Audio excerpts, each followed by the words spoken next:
শাকিব খানের এই লুকে কাঁপছে পুরো দেশ। কিং খান নিজের অফিসিয়াল ফেসবুক পেজে ছবিটি শেয়ার করার পর মুহূর্তেই ভাইরাল হয়ে যায়। নেটিজেনদেরও প্রশংসা কুড়াচ্ছে শাকিব খানের এই ছবি। সবই ঠিকঠাক, কিন্তু কোথায় যেন একটু গোলমেলে। শাকিব খান থেকে এবার চোখ ফেরানো যাক শাহরুখ খানের দিকে। গেল ৫ মে নিউ ইয়র্কে বসেছিল বিশ্বের সবচেয়ে সম্মানজনক ফ্যাশন ইভেন্ট মেট গালা, যেখানে এই লুকে red carpet মাতান king of romance. ৬০ বছর বয়সী শাহরুখের এই লুক পাগল করে দেয় ছেলে থেকে বুড়ো সবাইকেই।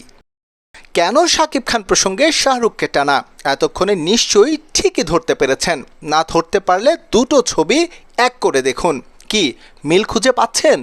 শাহরুখ খান যে স্টাইল করে সবার মাথা খারাপ করে দেন গেল ৫ মে, শাকিব খান অনেকটা সেই লুকে হাজির হন মেরিল প্রথম আলো পুরস্কারে ঠিক তার ১৮ দিন পর।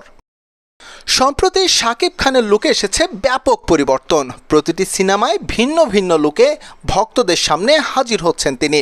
তার এই লুকের পেছনে বড় অবদান ফ্যাশন ডিজাইনার ফারজানা সানের।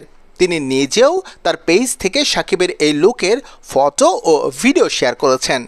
কিন্তু প্রশ্ন হলো, সৃজনশীল কাজের বদলে কেন তিনি শাকিব খানকে দিয়ে কপি করাচ্ছেন?